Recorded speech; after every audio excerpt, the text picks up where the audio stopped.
اعوذ باللہ من الشیطان الرجیم بسم اللہ الرحمن الرحیم الحمدللہ رب العالمین والصلاة والسلام علی سید الانبیاء والمرسلین وعلی اہل بیتہ الطیبین الطاہرین وصحبہ المنتجبین۔ قرآن مجید کے 30ویں اور آخری جز میں گزشتہ درس میں ہم نے سورۃ الہمزہ تک تمام کر لیا تھا۔ آج کے درس کا آغاز ہم سورۃ الفیل سے کریں گے۔ پہلے اس سورہ مبارکہ کی تلاوت اور اس کے بعد ترجمہ اور مختصر وضاحت۔ اعوذ باللہ من الشیطان الرجیم بسم اللہ الرحمن الرحیم۔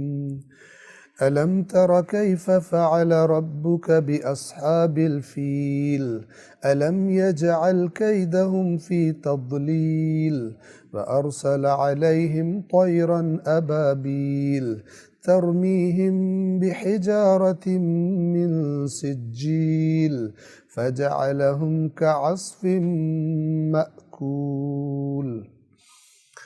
سورۃ الفیل کا ترجمہ اور مختصر وضاحت۔ بنام خدائے رحمان رحیم۔ آیت نمبر 1۔ الم تر کیف فعل ربک باصحاب الفیل، کیا تو نے نہیں دیکھا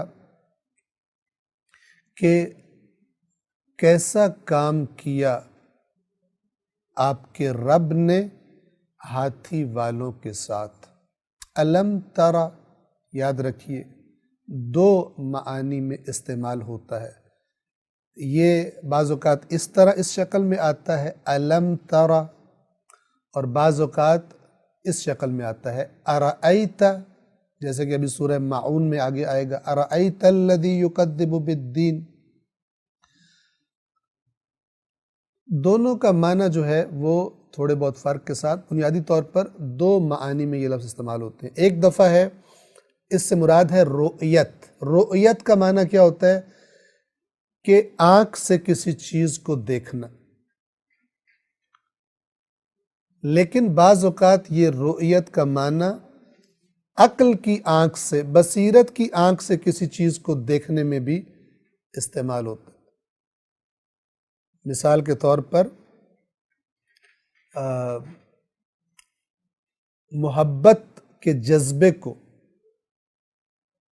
کہاں دیکھا جا سکتا ہے؟ آنکھ سے دیکھا جا سکتا ہے۔ جس کے اندر محبت ہے اس کی حرکات، ہم اس کی حرکات کو دیکھ سکتے ہیں، لیکن خود محبت کہاں سے دیکھی جاتی ہے؟ وہ اندر کی آنکھ سے نظر آتی ہے، اس کا باہر کوئی وجود نہیں ہے کہ کسی چیز پر ہم ہاتھ رکھ کے کہیں یہ محبت ہے یا یہ نفرت ہے، اندر ہوتی ہے۔ تو بعض چیزیں کہ جو اندر سے، اندر کی آنکھ سے ہی ان کو انسان دیکھ سکتا ہے۔ اسی طرح یاد رکھیے یہ جب ہم کہتے ہیں بات مجھے سمجھ میں آ گئی ہے، یہ جو بات سمجھ میں آئی ہے وہ کہیں باہر موجود ہوتی ہے کہ اس کو انسان لمس کر سکے، اشارہ کر سکے یہ وہ بات ہے جو مجھے سمجھ میں، یہ میری سمجھ ہے، ایسا نہیں ہوتا، وہ اندر ہوتی ہے انسان کے۔ تو اس معنی میں بھی رؤیت استعمال ہوتا ہے۔ کیا مطلب؟ کبھی تو معنی یہ ہوگا کہ کیا آپ نے آنکھوں سے دیکھا ہے، اور کبھی یہ معنی ہوگا کیا آپ نے غور کیا ہے۔ یہ غور کرنا بھی، اس کے لیے بھی رؤیت کا لفظ استعمال عربی زبان میں ہوتا ہے۔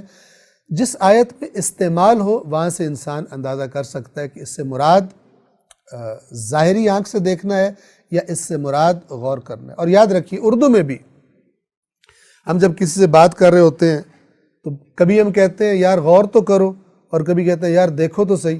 یہ دیکھو تو صحیح سے مراد یہ نہیں ہوتا کہ آنکھ سے دیکھو، بلکہ ذرا مزید غور کرو، شاید کوئی گنجائش ہماری بات کی تمہارے پاس نکل آئے۔ بس یہ دیکھنا یعنی رؤیت دونوں معنوں میں عربی میں بھی استعمال ہوتا ہے اور ہم اردو زبان میں بھی استعمال کرتے ہیں۔ کیا آپ نے نہیں دیکھا کہ آپ کے رب نے ہاتھی والوں کے ساتھ کیا کیا؟ یہ ہاتھی والے کون تھے؟ یمن سے آئے تھے۔ آپ کو معلوم ہے کہ یہ جو مکہ کا علاقہ تھا، یہاں پر کبھی بھی کوئی عربوں کی بڑی حکومت، طاقتور حکومت یہ نہیں رہی، اس لیے کہ یہ بالکل صحرا کا علاقہ تھا، اور ایسا نہیں تھا جہاں پہ کوئی بڑے شہر آباد ہو سکیں اور کوئی جذابیت، کوئی اٹریکشن ہو بادشاہوں کے لیے کہ یہاں پر آ کر اپنے محلات بنائیں اور یہاں پہ آ کے رہے، نہیں تھا ایسا۔ وہ علاقہ کہ جہاں عربوں کی حکومتیں بنا کرتی تھی، زیادہ تر بنی ہے، وہ علاقہ یمن کا علاقہ ہے، سرسبز و شاداب۔ تو وہاں پر وہاں کا حاکم ابرہہ کہ جو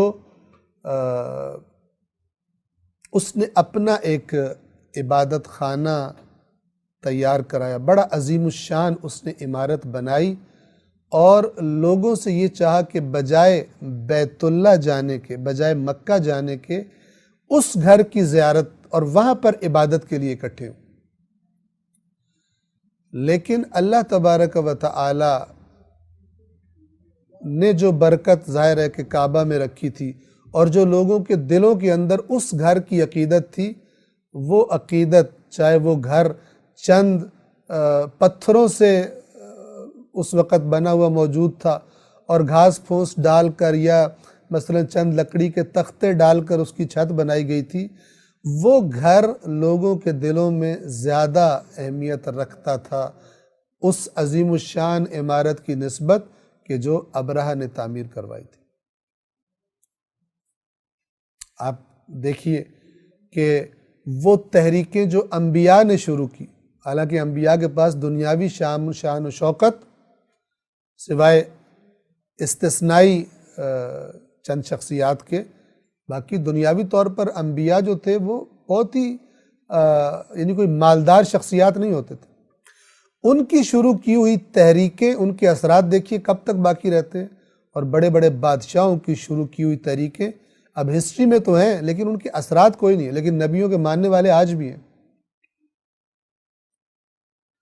آپ انبیاء کی تحریکوں کی زندگی دیکھیے، اور غیر انبیاء بادشاہوں اور جناب فلان شخصیات، ان کے کوئی فلسفہ پیش کرتا ہے، تھوڑے عرصے کے بعد کوئی اور آتا ہے اس کے فلسفے کو مثلا رد کرتا ہے، ختم ہو جاتا ہے، اور اس کے معتقدین بھی، اس کے فالو کرنے والے بھی ختم ہو جاتے ہیں۔ اللہ تبارک و تعالی، آپ حج کو لے لیں، جب اللہ تعالیٰ نے حضرت ابراہیم کو حکم دیا حج کے لیے اعلان کر دو، لوگوں میں آپ کے پاس آئیں گے، اس زمانے سے لے کے آج تک یعنی لوگوں نے دین میں بھی تعریف کر دی اس زمانے میں، تب بھی حج پہ آنا نہیں چھوڑا، اور پھر رسول اللہ کے ذریعے اللہ نے دوبارہ اس تحریک کو احیا کر دی۔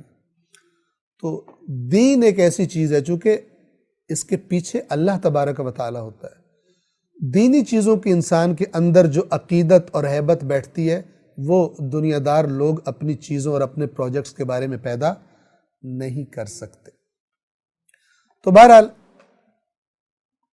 اب یہ حسد کی آگ میں جلنا شروع ہوا، اور اس نے کسی بات کو بہانہ بنا کر لشکر تیار کیا، اور اس لشکر میں اس نے ہاتھی بھی ساتھ رکھے، اور ارادہ یہ تھا کہ یہ وہاں جا کر بیت اللہ کو نعوذ باللہ مسمار کر دے گا، اس عمارت کو خراب کر دے گا۔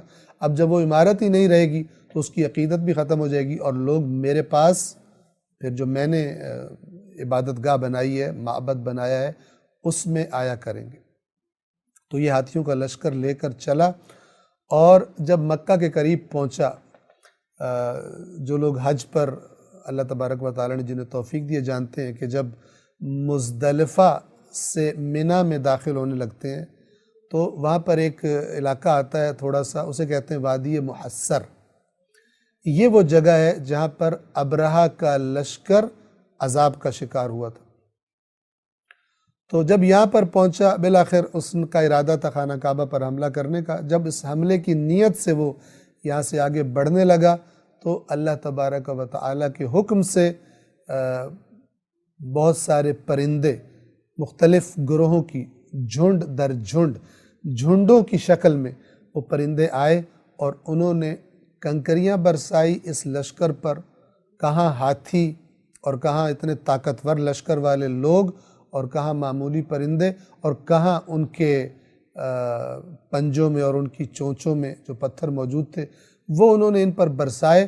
اور یہ طاقتور لشکر جب وہ عذاب کی کیفیت، پرندوں کی کاروائی، جب اللہ کے اس لشکر کی کاروائی جب تمام ہوئی تو ان کی حالت کیسی ہوئی پڑی تھی، جیسے جانور بھوسے کو چبا کر پھینک دے، چبایا ہوا کھایا ہوا بھوسا، اس کی بھوسے کی اپنی بھی کوئی طاقت نہیں ہوتی، بڑا کوئی حیثیت نہیں ہوتی، لیکن اس کو بھی جب چبا دیا جائے تو اس کی حالت کیسی ہو جاتی ہے۔ اس حالت میں یہ طاقتور لشکر اللہ تبارک و تعالیٰ نے پہنچا دیا۔ اس سورہ مبارکہ میں رسول اللہ کو تسلی دی جا رہی ہے۔ یہ مکی سورہ ہے، ابتدائی نازل ہونے والی صورتوں میں ہے، جب تحریک اسلام ابھی بڑے اپنے کمزوری کے ایام گزار رہی ہے، حامی بہت کم ہیں، دشمن بہت زیادہ ہیں اور بہت طاقتور ہیں، تو رسول اللہ تعالیٰ اپنے نبی سے کیا کہہ کر تسلی دے رہا ہے کہ یہ کچھ ہی عرصہ پہلے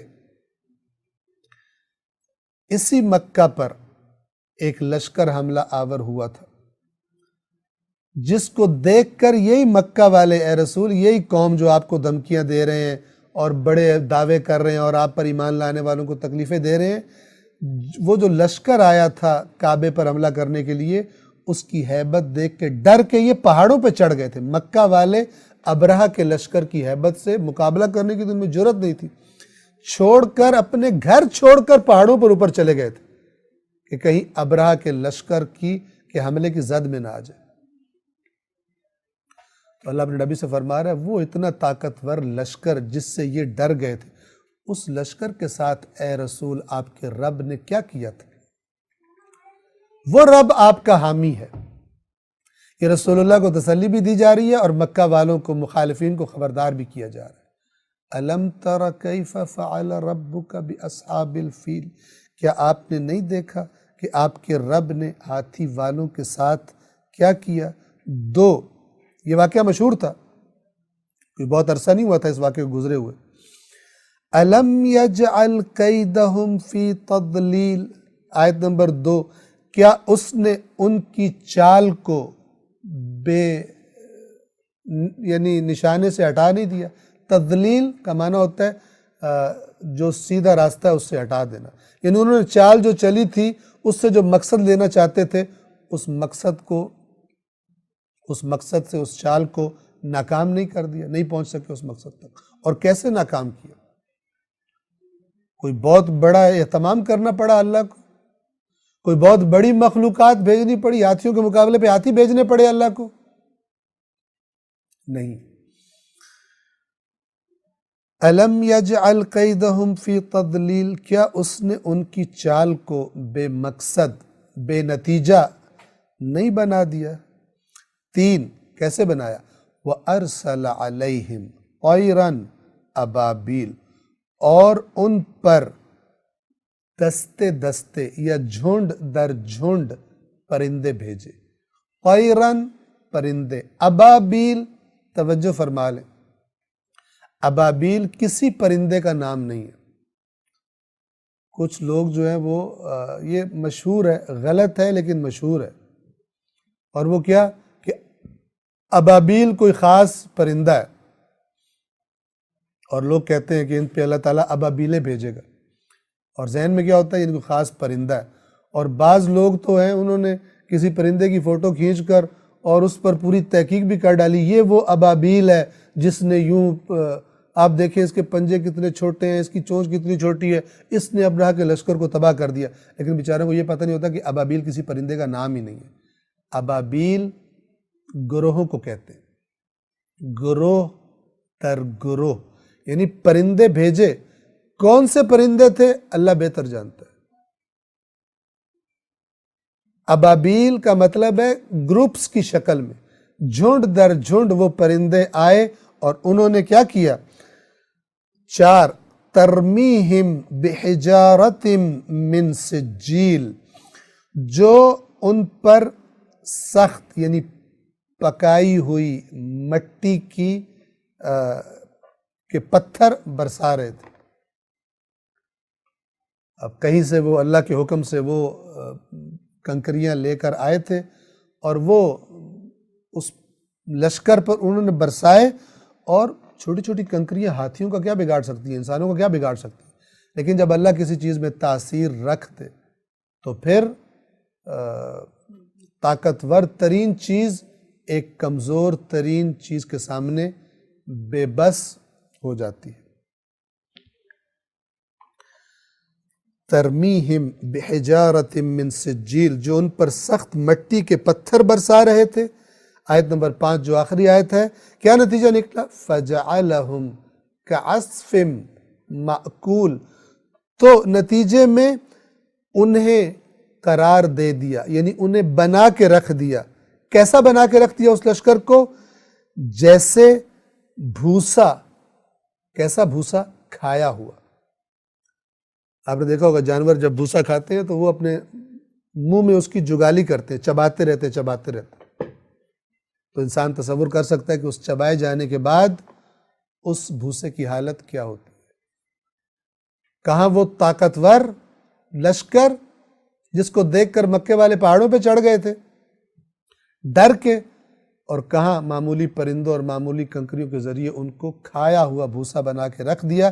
اے رسول، آپ کا رب آپ کا پشت پناہ ہے، وہ آپ کی تحریک کا آپ کا محافظ ہے۔ آپ کو تسلی اور مکے والوں کو ہوشیار کیا جا رہا ہے کہ خبردار ہو جاؤ، جس رب کعبہ نے ہلاک کر دیا تھا ابرہہ کے لشکر کو، یہ اس کا رسول ہے۔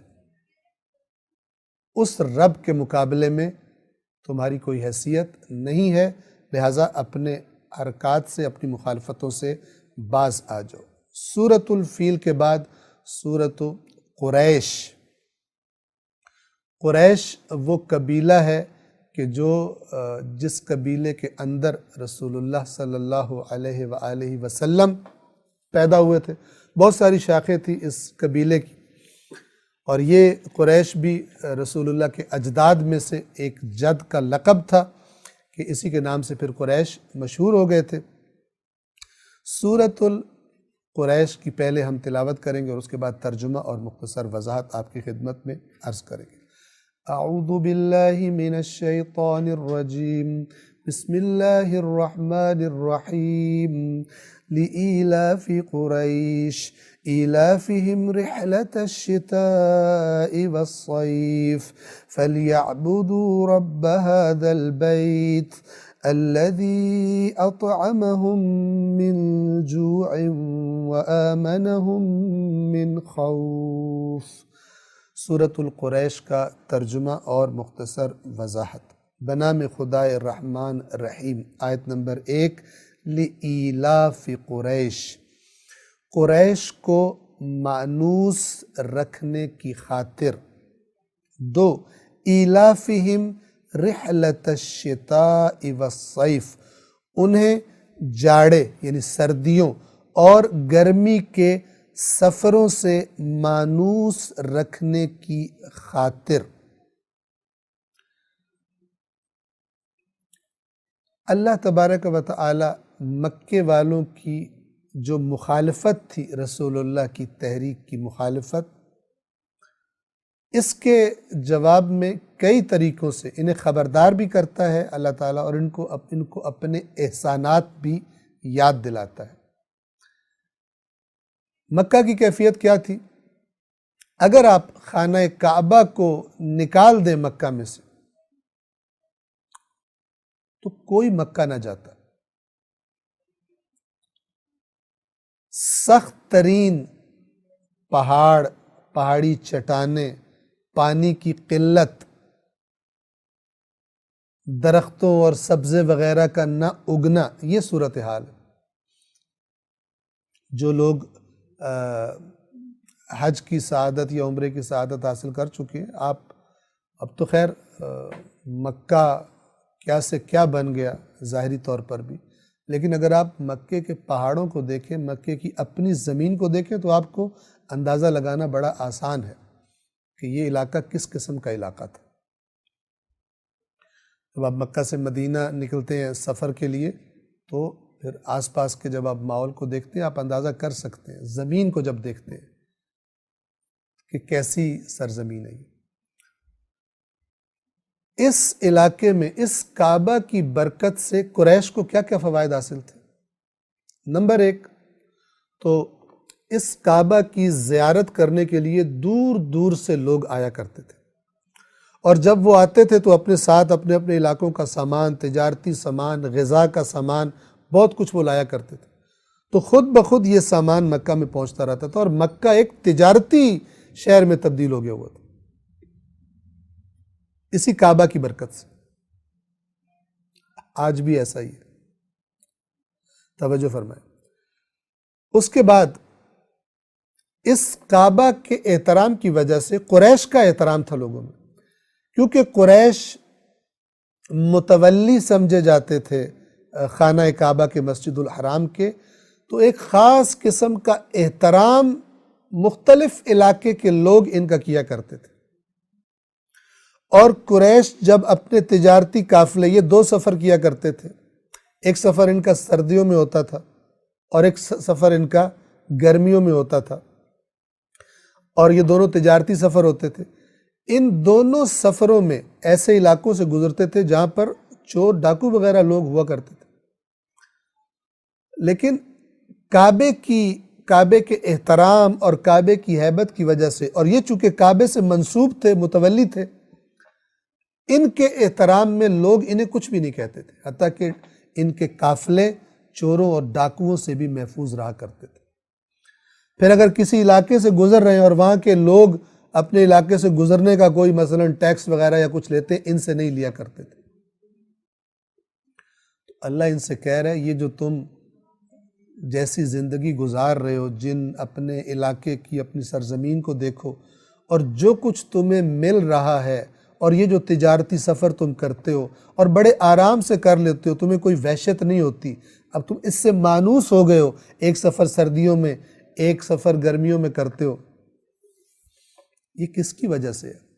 تمہارے اندر کوئی بہت بڑی صلاحیات ہیں کہ یہ قومیں تمہارا احترام کرتی ہیں، تم نے کوئی ان پر احسان کیے ہوئے کہ قومیں تمہارا احترام کرتی ہیں، اور جو دوسرے قافلوں کو امن و امان کی کیفیت حاصل نہیں ہے وہ تمہیں حاصل ہوئی ہوئی ہے۔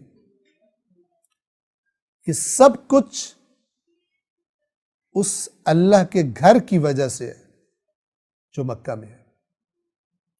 اب اسی اللہ کا ایک نبی اسی اللہ کی طرف تمہیں دعوت دینے کے لیے آیا ہے، اور تم ان تمام احسانوں سے صرف نظر کر کے اس نبی کے مخالف بنے کھڑے ہو، اس کی مخالفت کر رہے ہو، اس کے ساتھ دشمنی پہ اتر آئے ہو، جو اس پر ایمان لائے ہیں ان کو اذیتیں دیتے ہو، سزائیں دیتے ہو۔ یہ احسانات اس مختصر سی سورہ میں اللہ تبارک و تعالی نے یاد کرائے ہیں، اور کہا ہے کہ ان احسانوں کا تو پھر حق یہ بنتا تھا کہ اسی گھر کے رب کے تم لوگ عبادت کرو۔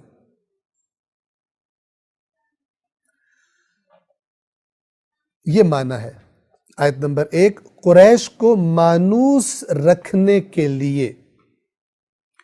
کس چیز سے مانوس رکھنے کے لیے؟ 2، انہیں جاڑے یعنی سردی اور گرمی کے سفروں سے مانوس رکھنے کے لیے، یعنی یہ جو ہم نے تم پر احسان کیے ہیں ان کے لیے ہی تم کیا کرو، ان کے بدلے میں، ان کا شکر گزاری کے لیے تمہیں اللہ کے اس بیت اللہ کے رب کی عبادت کرنی چاہیے۔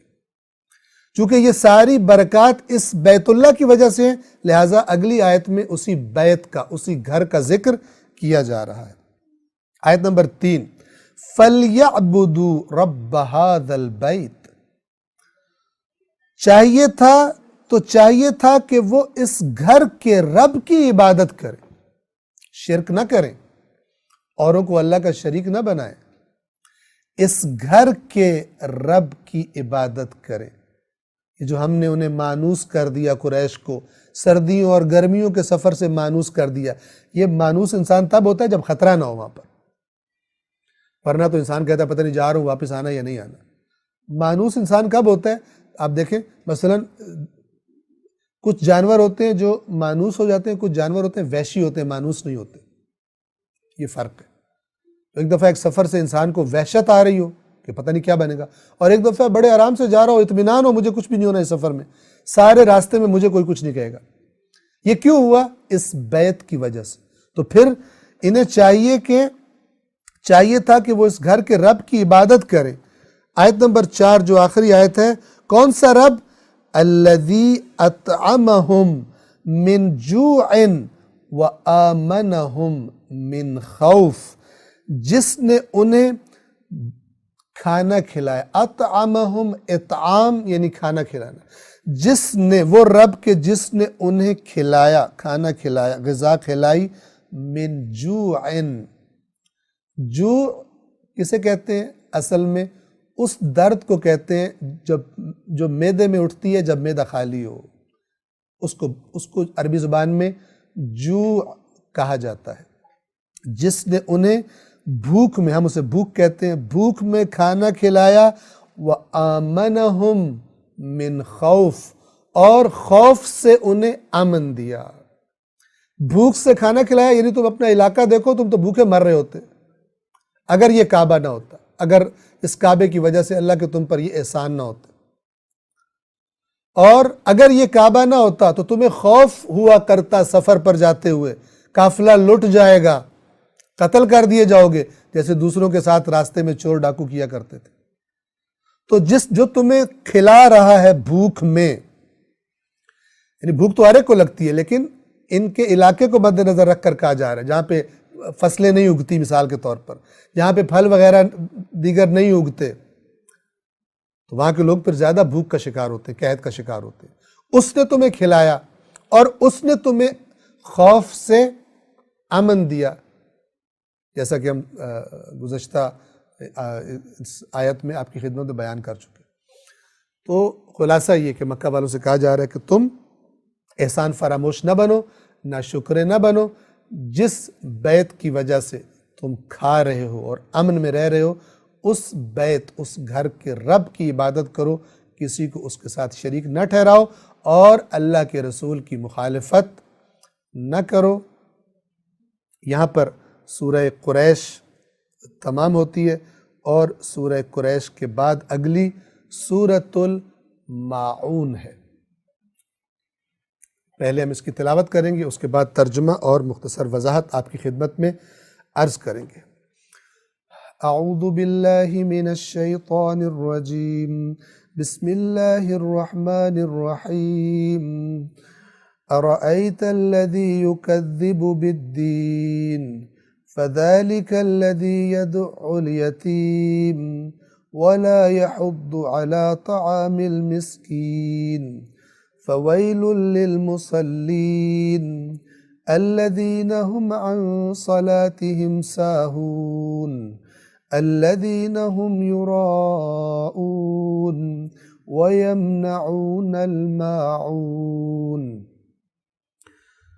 سورۃ الماعون کا ترجمہ اور مختصر وضاحت بنام خدائے رحمان الرحیم. آیت نمبر 1. ارأیت، یہ وہی لفظ ہے تھوڑی سی بدلی ہوئی شکل میں جو سورۃ الفیل میں گزرا. علم ترى معنی وہی ہے.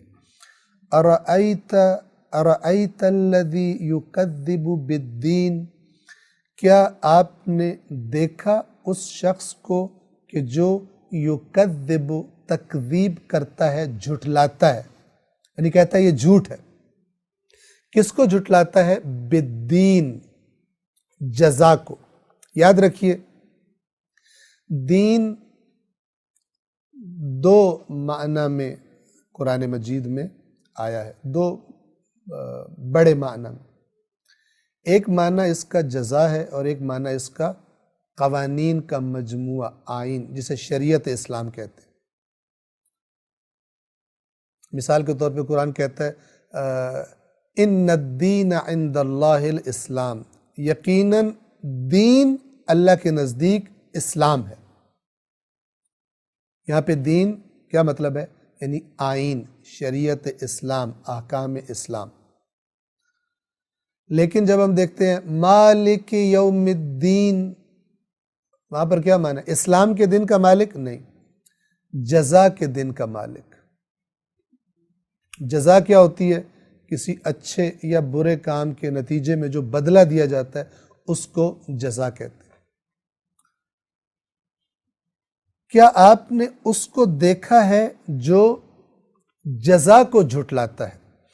یہاں پر دین کو اگرچہ اگر کوئی اسلام کے معنی میں لینا چاہے تو امکان ہے، لیکن ترجیح کس معنی کو بنتی ہے؟ اگلی آیات کو دیکھ کر جزا والے معنی کو، کیونکہ آگے نمازیوں کا ذکر بھی ہے، ان نمازیوں کے لیے ہلاکت ہے۔ تو نمازی دین کو جھٹلاتے تھوڑی ہیں، وہ تو کہتے ہیں ہم دین کو، اسلام کو مانتے ہیں، بلکہ اللہ تعالیٰ فرما رہا ہے کہ دین کو بعض ماننے والے بھی جو کہہ چکے ہم نے مان لیے، جزا کو نہیں مانتے، چاہے لاکھ کہتے رہے ہم جزا کو مانتے ہیں، کیونکہ آگے جو آیات آ رہی ہیں ان کو اگر ہم مد نظر رکھیں تو ترجیحاً ہم کون سا معنی لیں گے؟ جزا کا معنی لیں گے، اگرچہ دین کا معنی یعنی اسلام والا معنی بھی لیا جا سکتا ہے۔ اگر ہم اسلام والا معنی لیں تو کیا ترجمہ کریں گے؟ کیا آپ نے اس شخص کو دیکھا ہے جو دین اسلام کو جھٹلاتا ہے؟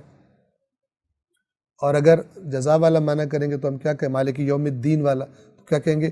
کیا آپ نے اس شخص کو دیکھا ہے جو جزا کو جھٹلاتا ہے؟ مالک یوم الدین، جزا کے دن کا مالک۔ اور یہاں پہ یہ بھی ہم آپ کی خدمت میں عرض کر دیں کہ عربی زبان میں جزا دونوں اچھے اور برے دونوں معنی کے لیے استعمال ہوتا ہے، یعنی ہم جو سزا کہتے ہیں عربی زبان میں اس کے لیے بھی سزا عربی کا لفظ نہیں ہے، جزا اچھی بھی ہو سکتی ہے بری بھی ہو سکتی ہے، دونوں شامل ہیں اس میں، جبکہ جب ہم اردو میں کہتے ہیں تو جزا کو اچھے بدلے کے لیے استعمال کرتے ہیں اور اس کے مد مقابل سزا کے لفظ کو استعمال کرتے ہیں۔ اردو میں ایسا ہے، عربی میں جزا میں دونوں، جزا کے معنی میں دونوں شامل ہیں۔ کیا آپ نے اس شخص کو دیکھا ہے جو جزا کو جھٹلاتا ہے؟ کیا مطلب؟ یعنی وہ نہیں مانتا کہ جو وہ کام کر رہا ہے اس پر کوئی انعام ملنا ہے، یا یہ کہ جو وہ غلط کام کر رہا ہے اس پر کوئی اس کی پکڑ ہونی ہے، سزا ملنی ہے، اس کو نہیں مانتا، قیامت کو نہیں مانتا، اس کا کوئی حساب کتاب ہونا ہے، اس کو نہیں مانتا۔ اب یہاں پر جب ایک مسلمان اس آیت کو پڑھتا ہے تو کہتا ہے کہ اس آیت سے غیر مسلم لوگ مراد ہیں، میں تو الحمدللہ مسلمان ہوں، میں تو قیامت کو بھی مانتا ہوں، چاہے تم دین کا معنی اسلام کرو میں اسے مانتا ہوں، چاہے تم دین کا معنی قیامت کرو، جزا کرو، میں اسے مانتا ہوں، میں تو الحمدللہ، یہ آیت مجھ سے کچھ نہیں کہہ رہی، یہ غلط ہے۔ آیات قرآن میں تدبر کی جو دعوت دی گئی ہے وہ انسان کے آگے اور دریچے بصیرت کے کھول دیتی ہے۔ یہ قرآن مجید کی ہدایت کا نور اس کے دیکھنے کی طاقت کو، یعنی اس کی باطنی طاقت کو، بصیرت کو، اس کی رینج کو بہت زیادہ بڑھا دیتا ہے، بہت دور تک دیکھ لیتا ہے۔ اب آپ غور فرمائیے، کیا آپ نے اس شخص کو دیکھا کہ جو جزا کو جھٹلاتا ہے؟ اب مثال کے طور پہ کوئی بندہ کہ میں تو نہیں جھٹلاتا، میں تو مسلمان ہوں، میں تو سارے اصول دین کو مانتا ہوں، میں تو قیامت پر بھی ایمان رکھتا ہوں، قرآن اسے قبول نہیں کرتا زبان سے کہنے کو۔ یہ آیت آپ کو خود بتائے گی۔ کون نہیں مانتا قیامت کو؟ آیت نمبر 2، فَذَلِكَ الَّذِي يَدُعُّ الْيَتِيمَ، تو وہی ہے، یہ وہی شخص ہے جو یتیم کو یدعو دھکے دیتا ہے۔ یہ دھکے دینے سے مراد بدسلوکی ہے، بد اخلاقی ہے۔ دھکے دینا ایک اظہار ہے اس بد اخلاقی کا۔ دوسری علامت کیا ہے قیامت کو، جزا کو جھٹلانے والے کی؟ آیت نمبر 3، وَلَا يَحُدُّ عَلَىٰ طَعَامِ الْمِسْكِينِ، اور ترغیب نہیں دیتا مسکین کو کھلانے کی۔ طعام المسکین، مسکین کو کھانا کھلانے کی ترغیب نہیں دیتا۔ یہ دو علامتیں جس میں ہیں، قرآن فرما رہا ہے کہ یہ بندہ جزا کو نہیں مانتا، چاہے کہے میں مانتا ہوں، چاہے اپنے سر پہ اپنے ماتھے پر لکھوا لے میں قیامت کو مانتا ہوں، چاہے اپنے گھر کے باہر لکھوا لے کہ یہاں رہنے والا قیامت کو مانتا ہے، نہیں مانتا۔ جب تک یہ علامات اس کے اندر پائی جاتی ہوں نہیں مانتا۔ یہ کیسے ہے؟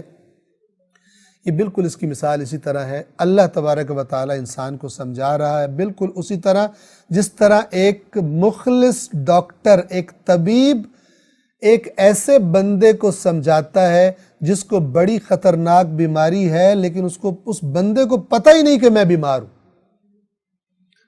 اور آپ کو پتہ ہے نا، جو چھوٹی موٹی بیماریاں ہوتی ہیں وہ جلدی پکڑی جاتی ہیں، ان کے آثار جلدی نظر آتے ہیں. خطرناک بیماریاں جو ہوتی ہیں وہ بہت دیر کے بعد ان کا پتہ چلتا ہے کہ یہ بیماری ہے بھی یا نہیں. کئی لوگوں کو عرصہ دراز کے بعد پتہ چلتا ہے انہیں کینسر ہے، اور پتہ تب چلتا ہے جب اس کا علاج نہیں ہو سکتا. مثال کے طور پر روحانی بیماریاں بھی ایسی ہوتی ہیں. تو وہ جو طبیب ہے وہ اللہ ہے. وہ بتا رہے کہ تو مت کہہ کہ تو صحت مند ہے، تو مت کہہ کہ تو مانتا ہے قیامت کو. میں تجھے بتا رہا ہوں تو نہیں مانتا، تو بیمار ہے، تیرے اندر یہ بیماری موجود ہے جزا کو جھٹلانے کی. اب آپ کسی ڈاکٹر کے پاس گئے، آپ اپنے آپ کو بالکل صحت مند سمجھ رہے تھے، اس نے آپ کو دیکھا، آپ کے ٹیسٹ کیے اور آپ سے کہا کہ آپ ایک بہت ہی مہلک بیماری میں مبتلا ہیں جو آپ کو ہلاک کر دے گی. آپ کو ایک جھٹکا لگا. آپ نے کہا ڈاکٹر صاحب میں تو بالکل ٹھیک ہوں، میں تو روز صبح ایکسرسائز کرتا ہوں، میں تو ہر چیز کھاتا ہوں فلان، مجھے سر میں درد تک نہیں ہوتا. آپ کہہ رہے ہیں ہلاکت والی بیماری ہے. اگر آپ کو ڈاکٹر کی بات پر اعتماد ہے، کون بے وقوف ہوگا جس کو ڈاکٹر کی بات پر اعتماد نہ ہو، جبکہ ڈاکٹر اس کا مخلص بھی ہو؟ بہت بڑا بے وقوف ہوتا ہے. اللہ کی بات پر اعتماد نہ کرنے والے بھی بہت بڑے بے وقوف ہیں. رسول اللہ کی بات پر بھی اعتماد نہ کرنے والے، وہ اعتماد جو واقعاً اعتماد ہو، صرف زبان کی حد تک محدود نہ ہو، وہ بہت بڑے بے وقوف ہیں. اسی لیے قرآن مجید فرماتا ہے اکثرہم لا یعقلون، اکثر ان میں سے عقل استعمال ہی نہیں کرتے. کیوں نہیں کرتے؟ ان کی عقل لگی ہوئی ان کی خواہشیں پوری کرنے میں، ان کی دنیاوی آرزویں پوری کرنے میں.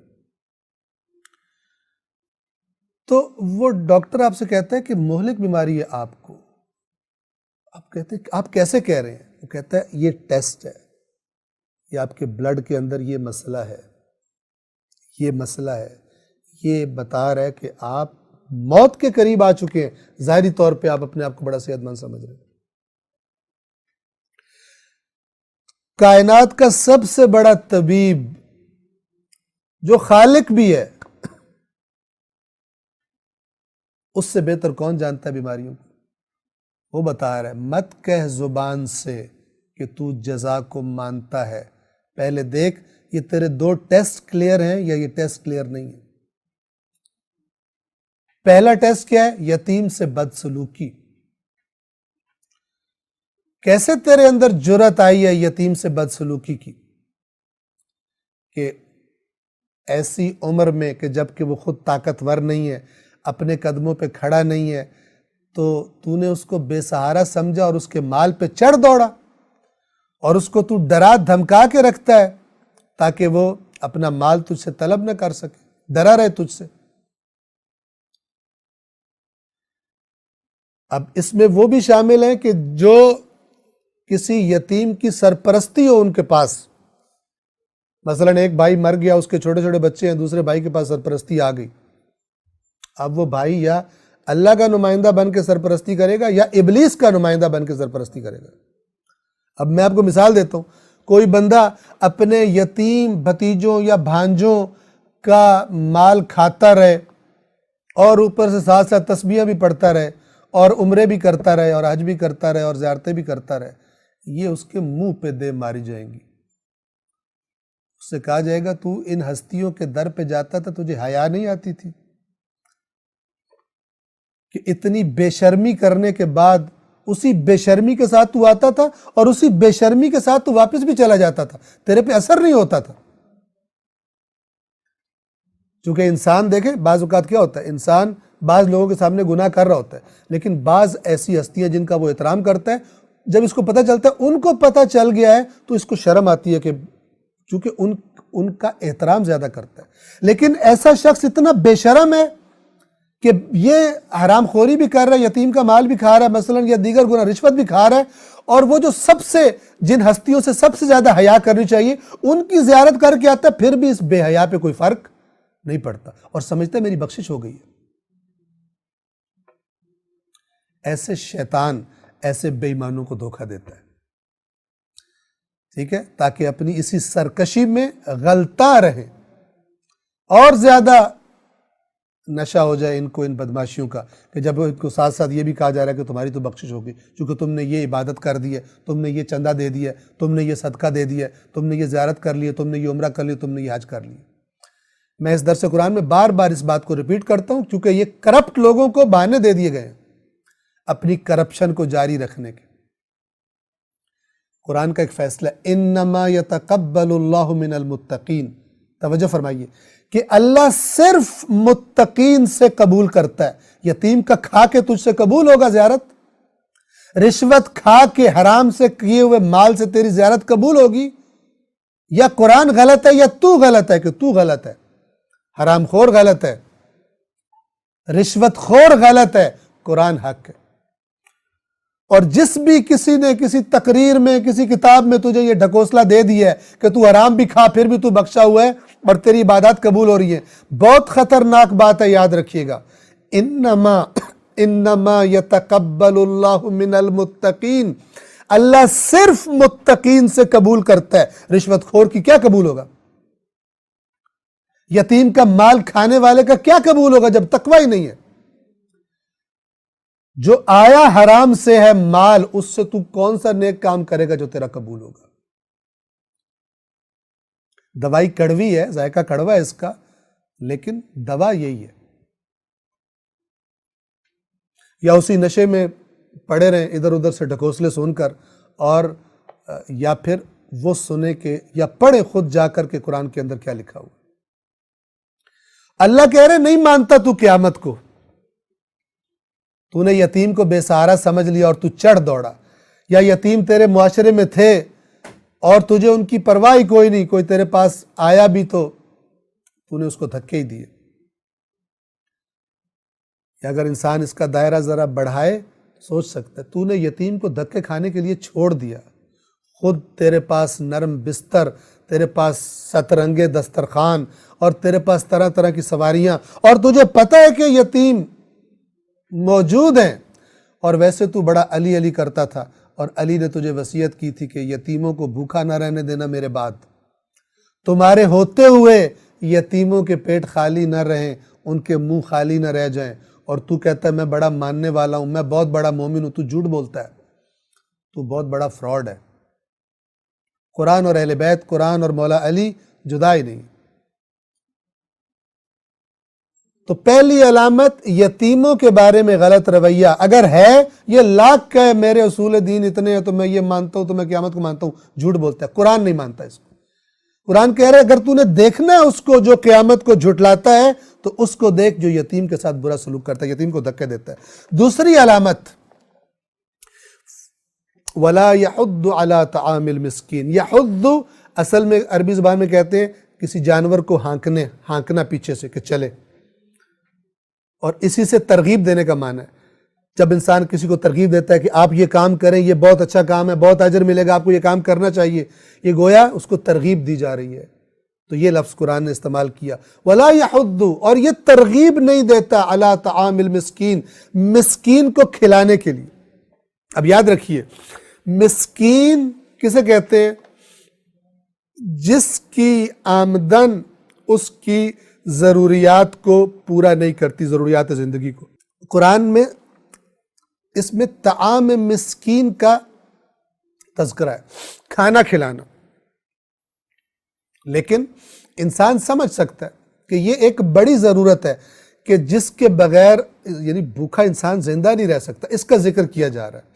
اوورآل جو تعلیمات قرآن اور تعلیمات اسلام ہیں قرآن و حدیث کی روشنی میں، وہ مساکین کا خیال رکھنا، ان کی ضروریات زندگی کو پورا کرنا، لباس نہیں ہے لباس پہنانا، تعلیم نہیں ہے تعلیم دینا۔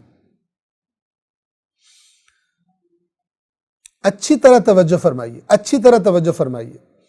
ایک دفعہ ہے کہ ایک شخص کے پاس ہے مال اور وہ اس مال سے مسکین کو، ضرورت مند کی مدد کرتا ہے، ایک دفعہ ہے کہ میں کہوں کہ مثلا میرے پاس تو مال ہے ہی نہیں، یا اللہ میں کیسے ہیلپ کروں، تو مجھے بھی اللہ تعالیٰ بغیر ذمہ داری کے نہیں چھوڑتا مسکین کے معاملے میں، اگر میری حالت ایسی ہو کہ میرے پاس کوئی مال نہیں ہے، کوئی بھی ہو، اس کو بھی خداوند عالم آزاد نہیں چھوڑتا۔ تیرے پاس مال نہیں ہے لہذا تیری مسکینوں کے بارے میں کوئی ذمہ داری نہیں ہے۔ اگر تیرے پاس مال نہیں ہے تو یہ آیت کیا کہہ رہی ہے؟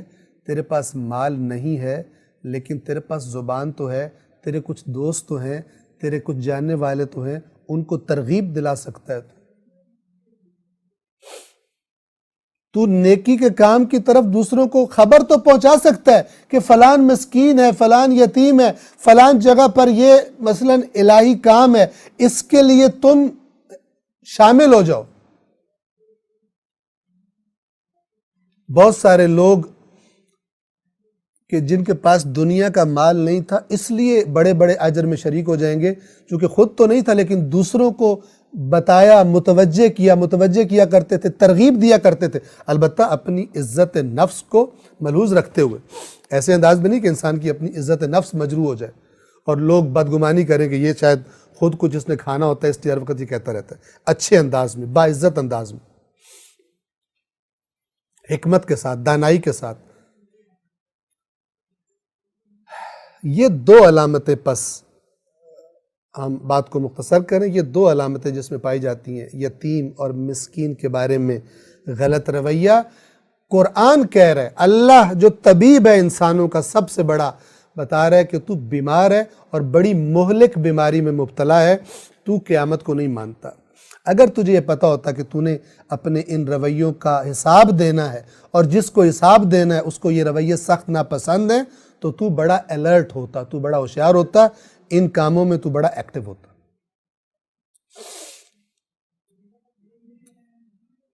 اب یہ عام دو صفات بیان کی اور پھر اسی قیامت کو جھٹلانے سے اب یہ بڑا عجیب ہے مسئلہ، مربوط کیا جا رہا ہے ان نمازیوں کو جو نماز کے بارے میں سستی اور غفلت کا شکار ہوتے ہیں۔ بے نمازیوں کی بات نہیں ہو رہی، بے نمازیوں کی بات نہیں ہو رہی، توجہ فرمائیں۔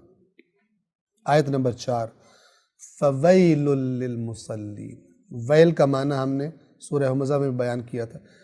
ایک تو اس میں یہ معنی ہوتا ہے جس کو کہا جا رہا ہوتا ہے ویل لک، تجھ پر ویل ہو، اسے کہا جا رہا ہوتا ہے کہ جو تو کام کر رہا ہے اس میں بربادی ہے، اور دوسرا اسے کہا جا رہا ہوتا ہے کہ بڑی حسرت ہے کاش تو یہ کام نہ کرتا۔ فَوَيْلٌ لِّلْمُصَلِّينَ، تو ہلاکت ہے نمازیوں کے لیے۔ یہاں پہ میں اشارہ کر دوں، بعض لوگ اللہ کی آیات کا مذاق اڑاتے ہیں۔ اب یہ جو نمازیوں کو ہلاکت کہا جا رہا ہے، آگے بتایا جا رہا ہے کون سے نمازی ہیں جن کے لیے ہلاکت ہے، لیکن کچھ لوگ اللہ کی آیات کو توڑ پھوڑ کر ان کا مذاق اڑاتے ہیں اور مثلاً کہتے ہیں کہ اللہ نے قرآن میں کہا ہوا نمازیوں کے لیے ہلاکت ہے، اور اللہ نے چرسیوں کے لیے تو نہیں کہا ہوا ہلاکت ہے۔ مثلاً ایک چرس پینے والا یا ایک بھنگ پینے والا کیا کہتا ہے؟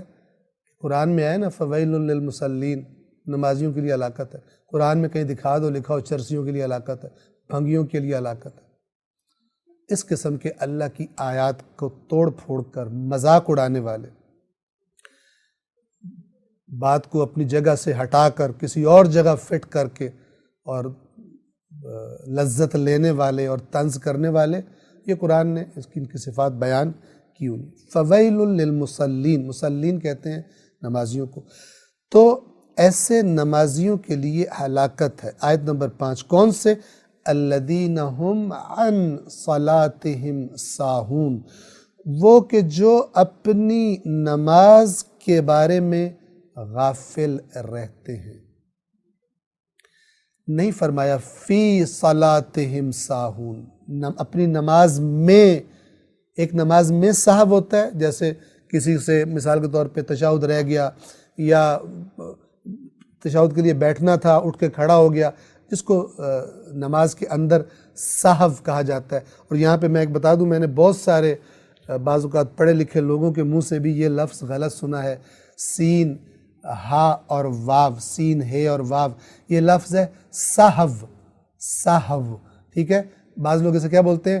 سہو، مجھے نماز میں سہو ہو جاتا ہے، تو یہ غلط ہے۔ اسی طرح بعض لوگ لغو کو بولتے ہیں لغو، لغو گفتگو کر رہا تھا، وہ لغو نہیں ہوتا، لغو ہوتا ہے، اور سہو نہیں ہوتا، سہو ہوتا ہے۔ تو بہت سارے لوگ بعض اوقات اچھے بھلے دنیاوی طور پہ پڑھے لکھے ہوتے ہیں، لیکن اس معاملے میں یعنی یہ اس غلطی کا شکار ہو جاتے ہیں، تو انشاءاللہ درستگی فرما لیں گے۔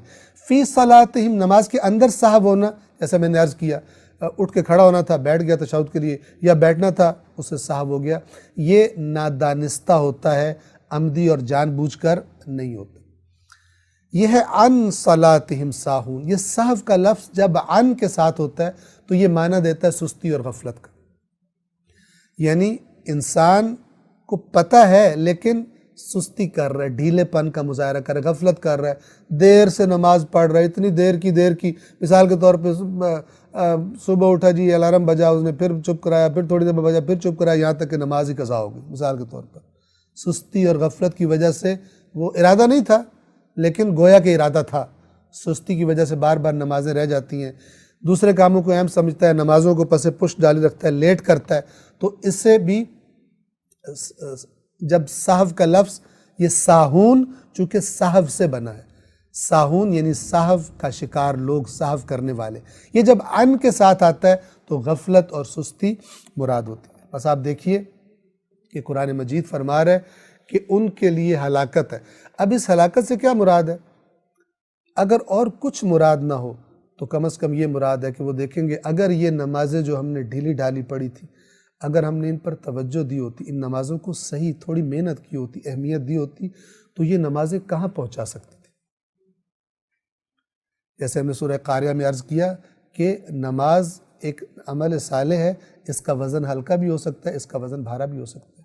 شرط یہ ہے کہ کس طرح نماز پڑھی ہے آپ نے، کس توجہ کے ساتھ، سر وقت پڑھی ہے یا لیٹ پڑھی ہے، معانی کی طرف توجہ رکھی ہے یا اللہ سے کیا کہہ رہے ہیں آپ، پتہ آپ نے رکھا ہے یا پتہ نہیں رکھا، تو بہت ساری چیزیں اس میں شامل ہیں۔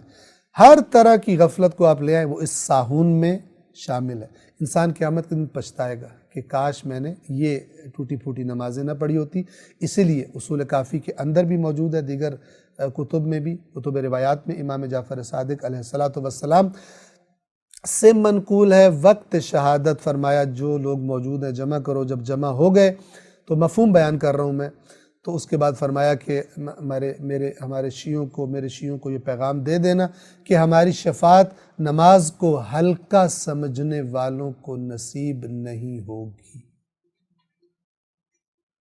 یہ بھی تو باتیں بتانی چاہیے، نعرے لگوانے والوں کو، مزے کی باتیں کرنے والوں کو یہ بھی بتانا چاہیے، ورنہ خیانت ہے، ورنہ فراڈ ہے، اور دنیا کے ہر فراڈ سے بڑا فراڈ ہے یہ، چونکہ ہم عرض کیا کرتے ہیں کہ دنیا میں اگر فراڈ ہو گیا، آپ کی ساری جمع پونجی لٹ گئی، کتنا عرصہ آپ کو دنیا میں رہنا ہے، گزر جائے گا، لیکن جس نے آپ کی آخرت لوٹ لی، غلط بات بتا کے، آدھا سچ بتا کر، قیامت کے دن آپ کو کتنا غصہ آئے گا اس پر۔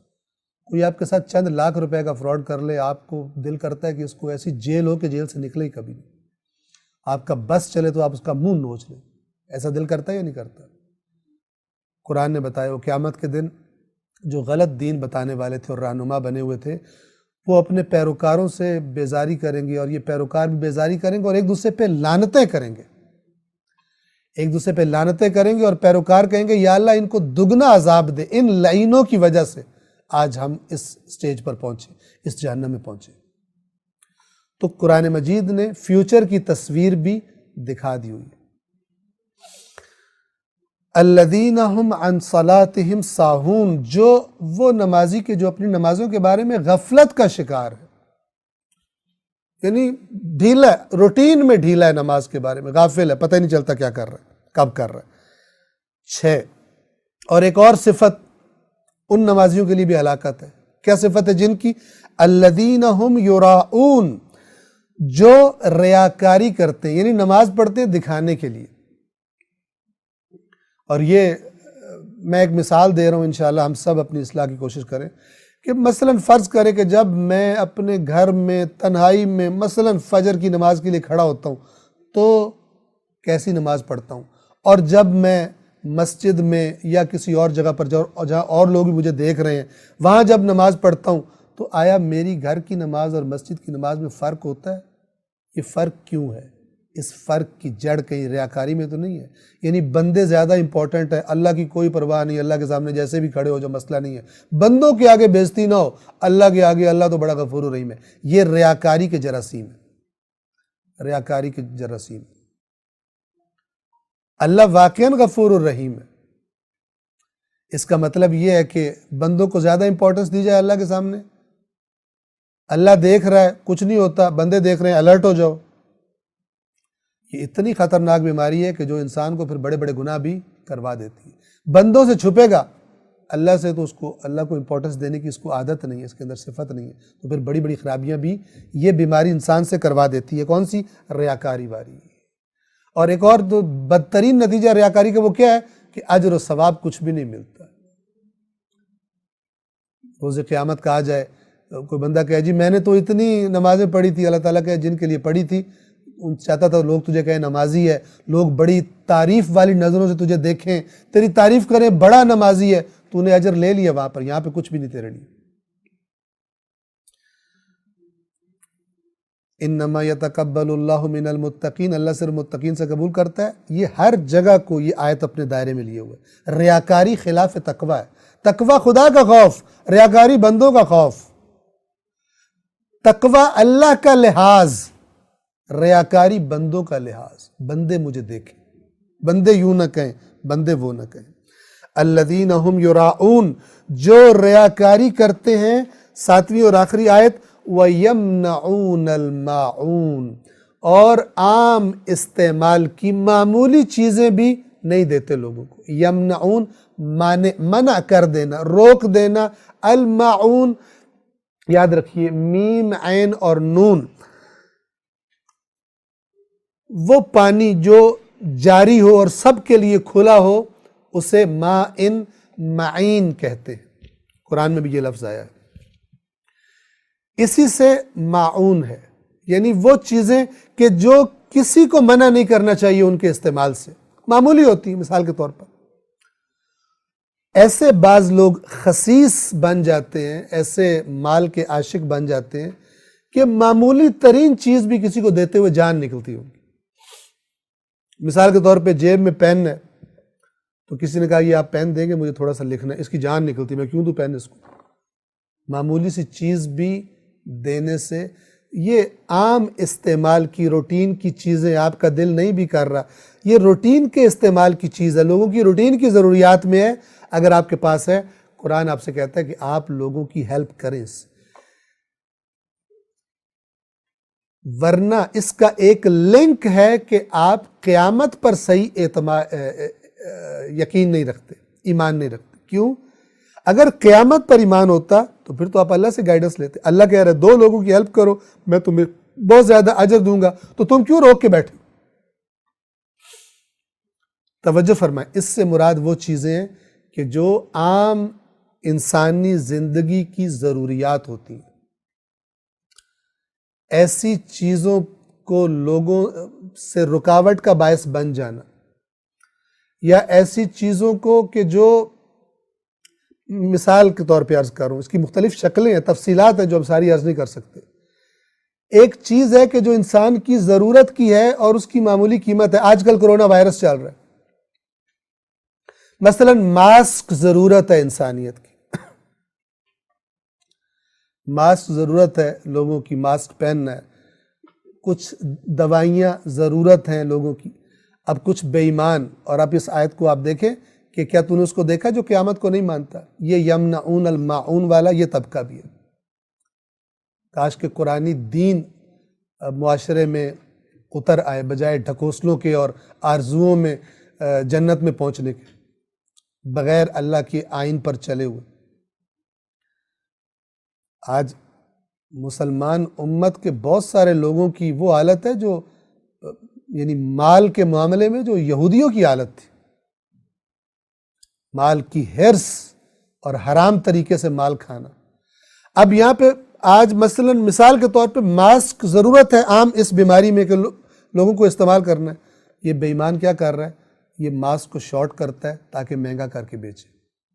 ماسک کی مثال دے رہا ہوں، کوئی بھی چیز، وہ تمام چیزیں جو انسانوں کی زندگی کی روٹین میں ضرورت ہیں ان کو بازار میں شارٹ کر دینا اور اس کے بعد قیمت بڑھا کے بیچنا، یہ وہی ہے جو قیامت کو نہیں مانتے. یہ وہی ہے جو یمنعون الماعون ہے. یہ وہی ہے جن کے لیے ویل ہے اللہ کی طرف سے.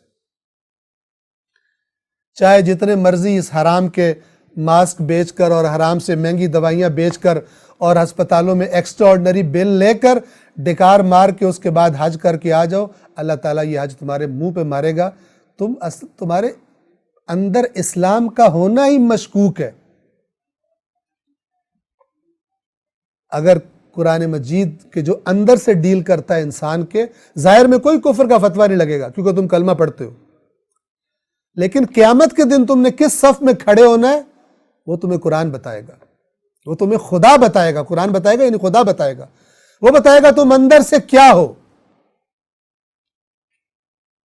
چاہے تم نے رشوت کا مال کھا کے محل تعمیر کر کے اوپر ھذا من فضل ربی لکھ لیا ہو اور اوپر پاک پاک نام بھی لکھ لیے ہوں اور اوپر پتہ نہیں تم نے قرآن کی چند آیتیں بھی لکھ رہی ہوں، اللہ تمہیں بتائے گا تم بے ایمان ہو، کافر ہو یا تم مسلمان ہو. اللہ ظاہر کے مطابق فتویٰ نہیں دیتا، اللہ اندر کے مطابق فتویٰ دیتا ہے. علیم بذات الصدور یعلم خائنۃ الاعین وما تخفی الصدور. آنکھوں کی خیانت کا اسے علم ہے اور جو سینوں کے اندر چیزیں چھپائی جاتی ہیں، دلوں کے اندر مخفی باتوں کا بھی اس کو علم ہے. یہ یمنعون الماعون، وہ بے ایمان کہ جو لوگوں کی ضرورت کی چیزوں کو شارٹ کر دے، ایک دفعہ دینا ہی نہ، لیکن ایک اس کی شکل جو آج کل بڑی رائج ہے وہ یہ ہے کہ اس کی قیمت کچھ ہے، اس کو بڑھا کر لوگوں کو ضرورت محسوس ہوئی، اس کو بازار سے شارٹ کیا، ذخیرہ اندوزی کی، اس کے بعد یہ بے ایمان بیچ رہا ہے. چاہے تیرے منہ پہ داڑھی ہے، چاہے تیرے منہ پہ داڑھی نہیں ہے، چاہے تیرے ہاتھ میں تسبیح ہے، چاہے تیرے ہاتھ میں تسبیح نہیں ہے، چاہے تو شیعہ ہے، چاہے تو بریلوی ہے، چاہے تو دیوبندی ہے، چاہے سلفی ہے، اہل حدیث ہے، تو جو کچھ بھی ہے تو مومن نہیں ہے. قرآن مجید کی نظروں میں تو بے ایمان ہے، تو قیامت کو نہیں مانتا اور اللہ تجھے پکڑے گا. وَيَمْنَعُونَ الْمَاعُونَ. اور اس قسم کی بے ایمانیوں سے کمائے ہوئے مال سے تو نے اگر عمرہ کیا اور تو نے حج کی سمجھا اللہ نے سب بخش دیے. انما يتقبل اللہ من المتقین، اللہ صرف متقین سے قبول کرتا ہے. حرام کے مال سے کیا ہوا حج اور عمرہ، لوگ مر رہے تھے، تو نے مہنگی کر کے چیز بیچی، اب تو کہہ رہا عمرہ کر کے بیلنس ہو جائے گا. بے ایمانوں سے اللہ قبول نہیں کرتا. تو دنیا میں بھی لوگوں کو بھی بے ایمانی کرتا ہے، اللہ کو بھی تو بے ایمانی لگانا چاہتا ہے. یخادعون اللہ والذین آمنوا وما یخدعون الا انفسهم وما یشعرون. یہ دھوکہ دینے کی کوشش کر رہے ہیں اللہ کو اور ایمان والوں کو، لیکن سوائے اپنے آپ کے کسی کو دھوکہ نہیں دے رہے، لیکن بے شعور ہیں. بے شعور ہوتا ہے دنیا پرست، بے شعور ہوتا ہے خدا کی بات نہ ماننے والا چیٹر، بے شعور ہوتا ہے. وما یشعرون، انہیں شعور نہیں ہے کہ یہ اللہ کو دھوکہ نہیں دے سکتے، اپنے آپ کو دھوکہ دے رہے ہیں، اپنے لیے جہنم کو تیار کر رہے ہیں. سورۃ الماعون یہاں پر تمام ہوتی ہے. انشاءاللہ آئندہ درس میں اگلی سورہ کو ہم بیان کریں گے. والسلام علیکم ورحمۃ اللہ وبرکاتہ.